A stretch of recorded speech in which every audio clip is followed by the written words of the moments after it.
Nə olur ki, yəni qırmızı oldu, olmadı, nə fərq var? Da indi kağız şəklində də verməyəcəklər, şey olacaq. Elektron şəkildə olacaq.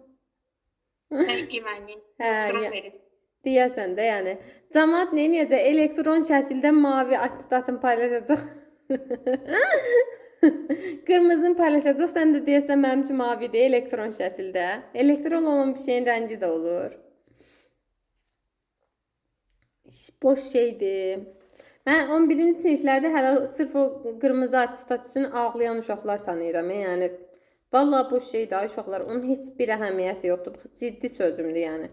Mənim özüm məsələn 646 bal toplamışam. Hələ 3 fən məsələsi yox idi bizim dövrümüzdə, yəni. Əgər 3 fən məsələsi olsaydı 100% onsuz da qırmızı attestat alardım da, düzdür? Amma mənim attestatım mavidir. Çünki fiziki tərbiyə müəllimim 3 yazmışdı mənə. Yəni indi o mənim bir dənə söz deyim sizə. Həmin o mavi attestat mənim biliyimi azaldır. Hal-hazırda olan özləmi bir vahid aşağı salır, bir pillə aşağı salır. Yox, düzdür. Söz var, deyir ki, qızılı palçığa da atsan qızıldır.